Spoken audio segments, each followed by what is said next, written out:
बिस्मिल्लाहिर्रहमानिर्रहीम। अस्सलाम वालेकुम। शौकत मीर की गिरफ्तारी के बाद धरना पार्टी का क्या हाल है, किस तरह वो राब्ते कर रहे हैं और किस तरह उनके अंदर एक खौफ व हरास के अलावा उनके दो ग्रोह भी आमने सामने आ गए हैं, इसकी पूरी तफसील और सुथरा पंजाब जो है वो नज़र नहीं आता और जो नज़र आता है वो है नहीं, इसकी दर्दनाक दास्तानें जुल्म और बरगुजियत की नई मिसालें कायम हुई और साथ ही करप्शन भी। लोग कहते हैं कि ये एक बहुत बड़ा स्कैम है पंजाब की तारीख का या पाकिस्तान की तारीख का।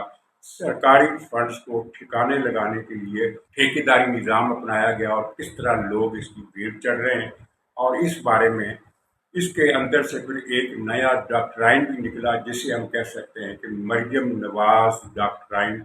और वो डॉक्ट्राइन ये है कि जो तनख्वाह मांगे वो बदमाश है। तो इसकी तफसीलात और एक दर्दनाक वाक़या और शेखुपुरा में जिस तरह मरियम नवाज साहब की वो जो पीरा हीरा इन्होंने तंजीमें बनाई हुई हैं, किस तरह मजालम उठाए जा रहे हैं। हर रोज़ कोई ना कोई वीडियो आती है, कोई ना कोई खबर सोशल मीडिया पर आती है। नेशनल मीडिया को इश्तहारात के ज़रिए दबाव में रखा जाता है और उन्हें हदायत की जाती है कि आपने ये खबर भी नहीं छापनी, वो खबर भी नहीं छापनी, लेकिन बहुत तकलीफ दह किस्म की खबरें सामने आती हैं। और फिर आखिर में इमरान खान अब बिल्कुल ही गैर मुतअल्लिक़ शय बन गया है और इसका एतराफ़ अब पीटीआई वाले भी करने लगे हैं। और मैंने कई महीने पहले कहा था कि ये नहीं मानते, इमरान खान गैर मुतअल्लिक़ हो चुका है। मौजूदा हुकूमत रहे ना रहे, कोई नया निज़ाम आए ना आए, इलेक्शन हो ना हो, मार्शल लॉ लगे ना लगे, इमरान खान अब पाकिस्तानी सियासत में एक माजी की चीज़ है और एक गैर मुतल्लका चीज़ है। इस पर भी हम बात करेंगे। तो आगाज़ करते हैं शौकत मीर की गिरफ्तारी। कश्मीर एक्शन कमेटी, जिसे मैंने अखंड भारतीय एक्शन कमेटी का नाम दिया हुआ है, उस पर बिजली बनकर गिरी और मायूसी की लहर अब इनमें साफ नजर आ रही है। लेकिन इससे पहले ये मैं बताऊं कि किस तरह शौकत मीर ने जब देखा कि वो मुहासरे में आ गया है, अभी पुलिस को उसकी सही लोकेशन का पता नहीं था, लेकिन मीर को पता चल गया था कि मैं मुहासरे में आ गया और मैं पकड़ा जाऊंगा। ये कंट्रोल लाइन के पास से पकड़ा गया है, एक झाड़ी के पीछे लेटा हुआ था, वहां से पकड़ा गया है। लेकिन इसने गिरफ्तारी से बचने के लिए एक ड्रामा किया। ड्रामा ये किया कि इसने एक मैसेज भेजा कि मैं ये खबर चला दो, ये पैगाम चला दो कि मैं रावला कोर्ट के धरने में पहुंच रहा हूँ। चुनाचे एक्शन कमेटी का जो मीडिया ग्रुप है, इसने इस तरह की ट्वीट धड़ाधड़ करने शुरू कर दी, इस तरह की पोस्टें शेयर करना शुरू कर दी कि शौकत मीर रावला कोर्ट के जलसे से खिताब करने के लिए चल पड़े हैं और बस 1 घंटे के अंदर अंदर वो धरने में पहुंच जाएंगे। एक्चुअली वो उस वक्त एक झाड़ी के साथ लेटा हुआ था और उसका धरने में आने का कोई प्रोग्राम था ही नहीं। वो इतना बुज़दिल और डरा हुआ आदमी है कि जब से वो मफलूज हुआ है वो किसी भी राब्ता कमेटी के किसी भी प्रोग्राम में नहीं आया, यहाँ तक कि इनकी खुफिया मीटिंग्स में भी नहीं आया। वो जो खुफिया मीटिंग्स 5-7 अफराद करते हैं उनमें भी ये नहीं आया, इतना डरा हुआ था। लेकिन ये रावला कोर्ट के धरने में पहुंच रहा हूँ, बस 1 घंटे के अंदर अंदर, आधे घंटे के अंदर अंदर पहुंच जाऊंगा। तो ये पैगाम देने का मकसद क्या था? मकसद ये था कि पुलिस पार्टियां या जो भी इसको ढूंढ रही थी वो पार्टियां ये समझकर कि ये तो धरने की तरफ आ रहा है, तो वो धरने वाले रास्ते पर अपनी चौकी लगा ले, सारी तलाशी की मुहिम उस तरफ हो जाए, रुख बदल जाए।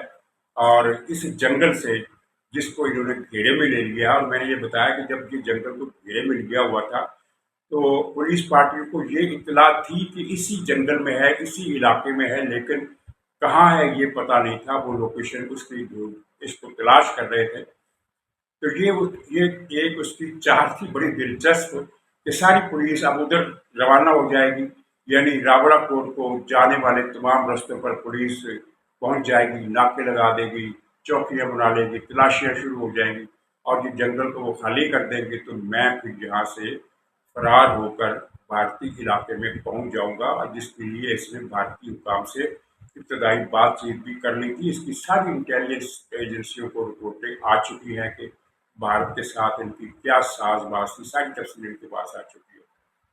लेकिन हुआ ये कि पुलिस वाले इस ट्रैप में नहीं आए। या जो पुलिस के आला हुकाम थे वो इस ट्रैप पे नहीं आए। उन्होंने कहा कि नहीं, इसी जंगल में है, इसी जंगल में तलाश करो। और फिर वो तलाश करते करते पहुंच गए एक झाड़ी, लंबी झाड़ी थी, या यूं कह लीजिए कि दो झाड़ियां, तीन झाड़ियां आपस में गुथी हुई थी, तो एक लंबी झाड़ी बन गई थी। और उसके साथ लग कर ये लेटा हुआ था, यानी उसके अंदर घुसने का मौका नहीं था, उसके साथ लगकर ये लेटा हुआ था। और अगर कोई सामने से देखता तो ये शायद नजर भी ना आता, क्योंकि झाड़ियों में इसके कपड़े, वो जो कहते हैं ना कैमोफ्लाज हो जाता है आदमी, तो उस तरह की सूरत हाल थी। लेकिन हुआ ये है कि एक तरफ से, यानी तिरछे जाविये से पुलिस की एक पार्टी जब आगे बढ़ी, तो उसने दो जूते देखे। ये जूते पड़े हुए, दूर से जूते नजर आए तो पहली नजर में यही लगा कि भाई ये कुछ जूते छोड़कर भाग गया है। वो जब करीब पहुंचे तो पता चला कि जूतों में शौकत नवाज मीर छुपा हुआ है, यानी उसके पाँव इन जूतों में है, और वो खुद एक झाड़ी के पास लेटा हुआ है।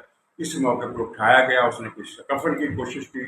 और ये खबरें हैं, 100% मुसद्दका खबरें नहीं हैं, लेकिन खबरें कई तरफ से ये आई हैं कि इस कश्मकश में जान छुड़ाकर भागने की कोशिश में वो जख्मी हुआ। उसके बाजू पर भी चोट आई है, उसके सर पर भी चोट आई है। और ये इन्होंने एक मुहिम शुरू कर दी, एक्शन कमेटी वालों ने, पीटीआई के नक्शे कदम पर चलते हुए, कि दरअसल वहाँ 2.5 घंटे या 2 घंटे फायरिंग होती रही। भी 2 घंटे फायरिंग किसके साथ होती है? क्योंकि शौकत मीर जहाँ छुपा हुआ था, तो आसपास इसके दो साथी और भी छुपे हुए थे, वो दोनों भी पकड़े गए। तो फायरिंग कौन कर रहा था? दो तरफा फायरिंग हो रही थी 1 घंटा। और शौकत मीर तो झाड़ी के साथ लेटा हुआ था मुंह छुपाकर, और अपनी दानिश में तो झाड़ी का हिस्सा ही बना हुआ था। तो फायरिंग पुलिस की इनसे हुई, और ये दो आदमी थे। अगर दो आदमियों के साथ पुलिस ने फायरिंग का तबादला किया, तो इसमें 2 घंटे तक फायरिंग होने की क्या तुक थी, जबकि ये सिर्फ 3 आदमी थे। और इन्होंने इन्होंने अब एक वीडियो भी चलाई है, पहाड़ी है, दरख्त उगे हुए हैं, और पस मंजर में फायरिंग की आवाजें आ रही हैं। लेकिन वीडियो बनाने वाले ने किसी भी जगह ना तो किसी बंदूक वाले को दिखाया कि ये बंदूक वाला फायरिंग कर रहा है, या कोई फौज की गाड़ी है उसमें फायरिंग, उसमें से फायरिंग हो रही है, या कोई पुलिस की गाड़ी है, पुलिस की छापामार पार्टी है, पुलिस ने कहीं मोर्चा बनाया हुआ है। कुछ भी नहीं, साफ ज़ाहिर है कि पहाड़ी का जो क्लिप है, उस क्लिप के पीछे आवाज शामिल की गई है फायरिंग की, और फायरिंग बड़ी शदीद है। फायरिंग इस तरह की है जैसे कंट्रोल लाइन में इंडिया और पाकिस्तान के दरमियान हुआ करती है, उस तरह की फायरिंग है। अब कोई इनसे पूछे कि दो आदमी थे वहां शौकत मीर के साथ, दाएं बाएं होंगे, 3 आदमी थे, कुल 3 आदमी। तो 3 आदमियों के पास, 3 आदमियों के साथ पुलिस की 2 घंटे फायरिंग जारी रहने का मतलब क्या है, मकसद क्या है? तो ये इन्होंने झूठ बोला। अच्छा, अब वहाँ खौफ और हरास की फजा है। सूरत हाल ये है कि आज़ाद कश्मीर में कई जगह पर सड़कें खुल चुकी है, और आज से नहीं, कई दिनों से खुल रही है। बहुत सारे रास्ते खुल गए, कुछ रास्ते अब भी बंद हैं, और दुकानें भी खुलना शुरू हो गई हैं। कई बाजार खुल गए हैं, कई इलाके खुल गए हैं, और कई ऐसे बाजार हैं जो आधे से ज़्यादा बंद हैं और आधे खुले हुए हैं, या आधे से ज़्यादा खुले हुए हैं और आधे से कम बंद हैं। इस तरह की सूरत हाल है। तो यानी कि मेला इनका उजड़ रहा है, और इसमें कोई शक नहीं कि रावलाकोट का धरना, जो आज से 6 दिन पहले कम होते होते जिस पोजीशन पर आ गया था, तो अब 6 दिन के बाद भी उतनी पोजीशन में है, यानी मजीद कमी नहीं हुई। लेकिन ये धरना 5-6 हज़ार अफराद से ज़्यादा का नहीं है। ये 10, 8, 9, 10 हज़ार की गिनती थी शुरू में। चलिए 10 ना लगाएं, 8 हज़ार लगा लें, तो 8 हज़ार में से अगर 5 हज़ार रह गए हैं, तो इसका मतलब है कि 40% घटना झड़ गया है। और इसी खौफ की वजह से इन्होंने पहले मौलाना फजल रहमान से रब्ता किया कि हमें निकालो, कोई मसला हल करो, हमारी सालसी करो, बीच बचाव करो। और फिर इसके बाद इन्होंने दूसरे ज़राए से हुकूमत को पैगाम भेजा कि हम धरना ख़त्म कर देंगे, आप सिर्फ ये ऐलान कर दें कि एक्शन कमेटी से मुज़ाकरात के लिए हुकूमत ने एक कमेटी बना दी है। उसके बाद आप कोई मुतालबा तस्लीम न करें, बस आप ये ऐलान कर दें, हम धरना ख़त्म कर देंगे। ये ऐलान करके कि हुकूमत मान गई है, यानी हुकूमत छूट गई है। लेकिन हुकूमत ने ये मुतालबा मुस्तरद कर दिया, और फिर कल इन्होंने महमूद खान अचकजई से रब्ता किया कि मौलाना फजल रहमान ने तो कुछ नहीं किया, आप ही कुछ हमारी मदद करें, हमें इस दलदल में से निकालें। तो ये सूरत हाल है। और इसके साथ ही जो इनका जो इंतहा पसंद धड़ा है, कल रावला कोर्ट के जलसे में धरने में इन लोगों ने दो कम से कम दो मुकर्रर ऐसे थे जिन्होंने वहां तकरीरें की इस मौजू की कि हम पाकिस्तान का हिस्सा नहीं है, पाकिस्तान से हमारा कोई ताल्लुक नहीं है। दूसरी तरफ इनका जो उमर नजीर भारती है, उसने एक स्टाम्प पेपर भर के दिया है, वो इलेक्शन लड़ना चाहता है। उसने लिखा है कि मैं पाकिस्तानी फौज का हामी हूँ, मैं पाकिस्तान का हामी हूँ, मैं पाकिस्तान का वफादार हूँ, मैं कश्मीर के पाकिस्तान से इल्हाक का हामी हूँ। ये वही उमर नजीर भारती है जो जलसों में कहता था कि ये तो गैर मुल्की फौज है, हमारा पाकिस्तान से क्या ताल्लुक। तो इनकी ये पोजीशन हो गई है। और इस सूरत हाल में कश्मीर एक्शन कमेटी तो परेशान है ही, लेकिन उनसे ज़्यादा परेशान वो लोग हैं जो ये सफाइयाँ देते थे कि ये हमारे भाई हैं, ये धरने वाले हमारे भाई हैं, इनके साथ सख्ती ना की जाए। वैसे सख्ती इनके साथ हुई कोई नहीं है। वो हुकूमत ने एक बड़ी कामयाब पॉलिसी चली कि चलो भी बैठे रहो, धरना देते रहो, हम बाहर बैठे रहेंगे, तो मैं मुजफ्फराबाद जाने नहीं देंगे। ये भी इनकी एक बहुत बड़ी नाकामी है, क्योंकि इन्होंने अपनी स्ट्रेंथ का अंदाज़ा लगा लिया है कि हमारी स्ट्रेंथ इतनी नहीं है कि पुलिस का घेरा तोड़कर मुजफ्फराबाद की तरफ मार्च करें। 3 हफ्ते हो गए हैं, मुजफ्फराबाद मार्च की ये तारीख नहीं दे पा रहे। इसका मतलब ये है कि इनके सत्तू खत्म हो गए हैं। और हम्म, हम तो यही कहेंगे कि हुकूमत जब इन पर काबू पा ले, रियासती इदारे जब इन पर काबू पा लें, तो इनसे कोई नरमी नहीं करनी चाहिए, क्योंकि आज ये अगर छोटा फितना है, इनको छोड़ा गया, तो कल ये भारत में जाकर वहाँ पनाह हासिल करेंगे, वहाँ से गुरीले भेजा करेंगे, खुद कुछ बम्बार भेजा करेंगे। वही BLA वाला जो एक इशू बलोचिस्तान में है, और जो TTP वाला इशू खैबर पख्तूनख्वा में है, एक नया इशू आज़ाद कश्मीर में भी बन जाएगा। इसलिए नरमी की कोई गुंजाइश नहीं।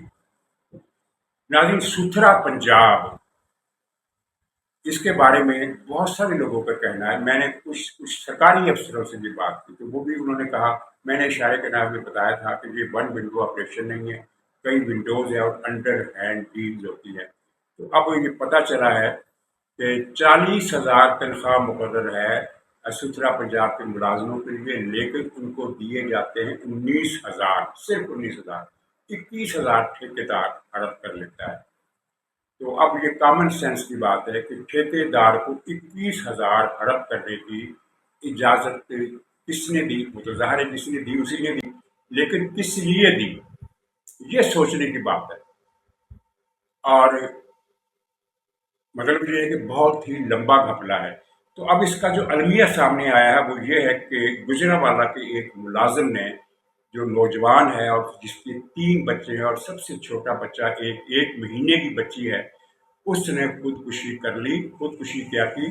अपने दफ्तर के बाहर जाकर खुद को आग लगा ली। लेकिन आग लगाने से पहले क्या हुआ, इसने सलमा भट्ट साहबा जो पंजाब की वजीर है, और वो जो अक्सर बड़े बड़े होटलों में और बड़े बड़े प्लाजों में, शॉपिंग सेंटरों में जाकर एक थिएटर लगाया करती है, और उस थिएटर पर भी बहुत तनकीद हुई कि भाई ये क्या ड्रामा हो रहा है, काम करें आप। ये किया कि एक अपनी फिल्में, अपनी वीडियो बनवाने के लिए, चलवाने के लिए ये थिएटर लगाती है। तो ये उनके दफ्तर पहुंचा और जाकर कहा कि मैं 3 बच्चों का बाप हूँ और मेरी हालत बहुत पतली है, 19,000 में गुजारा नहीं होता, 40,000 तनख्वाह है, लेकिन ये मुझे 19,000 देते हैं, 21,000 हड़प कर देते हैं। तो सलमा भट्ट साहब ने इसे कोई जवाब नहीं दिया, बल्कि इसको हाल से निकाल दिया गया। ये सूरत हाल थी। तो उसके बाद फिर इसने कहा कि मैं तो खुद सोजी कर लूंगा, और उसने खुद सोजी कर ली, जल के मर गया। अब मुझे ये बताएं कि ये मौत खुदकुशी की मौत है या ये कत्ल की वारदात है?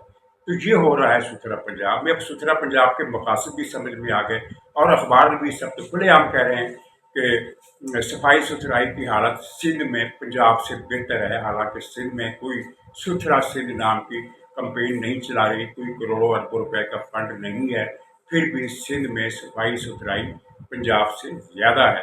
तो ये एक अजीबोगरीब काम हुआ है, और कभी ना कभी ज़ाहिर ये नोटिस में आएगा और पकड़ाई में ये लोग आएंगे। और ज़रूरी नहीं कि हर बार जो लोग बच जाते हैं, अगली मरतबा जो कुछ इनके साथ होने वाला है उसमें भी ये बच जाए और फिर आपने देखा कि सोशल मीडिया पर एक माजूर मजदूर के साथ जो जुल्म हुआ उसकी तस्वीरें चली। पुलिस ने उसको गिरफ्तार कर लिया, हथकड़ी लगा दी, उस पर मुकदमा दर्ज कर दिया कि ये तो फसादी था, ये अमन अमान को तबाह करने के दरपे था। किस्सा ये था कि एक मोहम्मद बाबा सिद्दीक है, बड़ी उम्र का आदमी है, मेरे ख्याल में अ, माजूर भी है, एक बाजू उसका नहीं है, और उसने रेडी लगाई हुई थी। तो ये पीरा हीरा जो भी इन्होंने बनाए हुए हैं ठगी और डकैती के इदारे, इन्होंने जाकर उसकी रेडी उलट दी, फिर रेडी भी उठाकर ले गए, रेडी पर जो फल पड़ा हुआ था लीचियाँ वगैरह वो भी उठाकर ले गए। अब इसकी कुल कायनात मोहम्मद सिद्दीक की, बाबा सिद्दीक की क्या है, एक रेडी है और एक झोंपड़ी है, यानी इसके पास मकान भी नहीं है, इसके एक झोंपड़ी में रहता है, क्योंकि एक रेडी से कितनी कमाई कर लेता होगा। पुलिस ने इसकी रेडी उलट दी, रेडी जब्त कर ली, लीचियाँ भी उठाकर ले गए ईरा पीरा वाले, और फिर इसको थाने में बुलाकर इस पर दहशत गर्दी किस्म के मुकदमे दायर कर दिए। तो ये मरियम साहबा कर रही है पंजाब के गरीबों के साथ। सोशल मीडिया पर वावेला हुआ, और अब सोशल मीडिया ही रह गया है। प्रिंट मीडिया, इलेक्ट्रॉनिक मीडिया में तो पाबंदी है कि खबरें नहीं चलने देनी। ठीक है, आप लगाएं खबरें, छोटी मोटी, सुबह 3 पर लगा दें, बैक पेज के आखिर में लगा दें, कत्ल हो गया, डकैती हो गई, बच्चा गटर में गिर कर मर गया, छत गिर गई, फला हो गया, लेकिन आपने इसको वो नहीं करना। तो लेकिन सोशल मीडिया पर फिर जब शोर मचा तो फिर उसको अदालत में पेश किया गया। अदालत के जज ने उसको जमानत पर रिहा कर दिया। अच्छा किया, लेकिन अर्ज यह है कि जज का काम सिर्फ इतना नहीं था कि वो उसको जमानत पर रिहा करता, बल्कि उसको ये भी चाहिए था कि भाई इस माजूर बाबे पर भी इतना बड़ा मुकदमा दर्ज किसके हुक्म पर हुआ है, दर्ज करने वाला कौन है, इस मुकदमे की हकीकत क्या है। असल जज तो वो होता है जो ये काम करे। बहरहाल सोशल मीडिया ने कम से कम उसकी जान बचा ली है। रेडी तो नहीं बची, उसकी लीचियाँ भी नहीं बची, वो रोजगार से महरूम हो गया। अब देखिए मरियम नवाज साहब अभी नजर उसकी झोंपड़ी पर कब पड़ती है, और वो ईरा पीरा वाले उस झोंपड़ी को गिराने कब पहुंचते हैं। नाज़रीन, इमरान खान गैर मुतल्लक हो चुका है। पीटीआई वाले ये बात नहीं मान रहे थे, अब पीटीआई वालों ने ये मानना शुरू कर दिया है। और कल मैंने इनके 1-2 प्रोग्राम सुने, तो उनमें ये एक माजरत खाना लहजे में कहा गया था कि दरअसल इमरान खान गैर मुतल्लक होना तो नहीं था, लेकिन क्या करेंगे, जंग लग गई, पहले पाकिस्तान इंडिया की जंग लग गई, फिर अमेरिका ईरान की जंग छिड़ गई, और फिर वो उसकी मिसालें थी, पाकिस्तान का मिशन शुरू हो गया, अफगान बॉर्डर गर्म हो गया, ये हो गया, वो हो गया। तो इसलिए इमरान खान गैर मुतल्लक हो गया, वरना वो गैर मुतल्लक होने वाला नहीं था। चलिए, ये भी गनीमत है कि ये इतना तो मान लिया, चाहे मशरूत तौर पर ही सही, अगर मगर की शर्तों के साथ ही सही, लेकिन ये मान तो लिया कि इमरान खान गैर मुतल्लक हो चुका है। इस हद तक गैर मुतल्लक हुआ है कि अब अवाम में भी डिस्कस नहीं होता, अब इवन पीटीआई के कारकुनों में भी डिस्कस नहीं होता। उनकी भी डिस्कशन के लिए बहुत सारे मौजूआत आ गए हैं, और अपीलें करते हैं, इल्तिजाएं करते हैं, सोशल मीडिया पर खबरें जारी करते हैं कि कल अलीमा खान जा रही है, 10,000 का जुलूस होना चाहिए, कल फलाना जा रहा है, 10,000 का जुलूस होना चाहिए। पहले तो आप ये देखें कि टारगेट इनका कितने नीचे आया है। इससे पहले तो ये लाखों से कम की बात ही नहीं करते थे। तो 10,000 में से कितने जाते हैं? 200, यानी 9,800 की कमी रह जाती है। हर प्रोग्राम में 9,800 की कमी रह जाती है, और 200 तो मैंने रियायत कर दी, 200 भी नहीं होते, 50-60 होते हैं। लेकिन चलिए हम राउंड फिगर कर देते हैं, 100 को 100 राउंड फिगर 100 के करके उसको 2 से ज़रब देते हैं और 200 कर देते हैं। तो ये भी एक इबरत की मिसाल है कि एक ऐसा शख्स जो जब इक़्तिदार में आया तो गुरूर की तमाम हदों को फलांग कर गुरूर की आखिरी सीढ़ी पर जा बैठा, और फिर उसने जो पाकिस्तान का हशर किया, पाकिस्तान को जिस तरह से बर्बाद किया। ये अलग बात है कि बाद में जो आए वो इमरान खान पर बाजी ले गए, लेकिन इमरान खान को उसके बाद फिर जो निशाना, और फिर याद रखें कि पीटीआई वाले क्या कहा करते थे, ये कि इमरान खान की सियासत वहाँ से शुरू होती है जहाँ इन सब की सियासत ख़त्म होती है। तो इमरान खान सियासत का मास्टर है, ये माइंड गेम का मास्टर है। फिर देखिए आपने उसने क्या माइंड गेम खेली, क्या सियासत के कार्ड खेले के अंदर है, और आंख का इलाज कराने के लिए भी इसको मिन्नतें तरले करना पड़ रहे हैं। और सड़कों पर इसके लिए कोई आने को तैयार नहीं है। इजाज़त दीजिए, इंशाअल्लाह अगले वेला में फिर मुलाकात होगी। मादर किस बात की कि बीच में बिजली चली गई थी, आजकल बिजली बहुत ज़्यादा आ जा रही है और हुकूमत के गुड गवर्नेंस का एक और नमूना हमें देखने को मिल रहा है। बिजली बीच में गई रही, अब आखिर में आ गई है। तो खुदा हाफिज़, अगले प्रोग्राम में इंशाअल्लाह फिर मुलाकात होगी, तब तक के लिए इजाज़त दीजिए।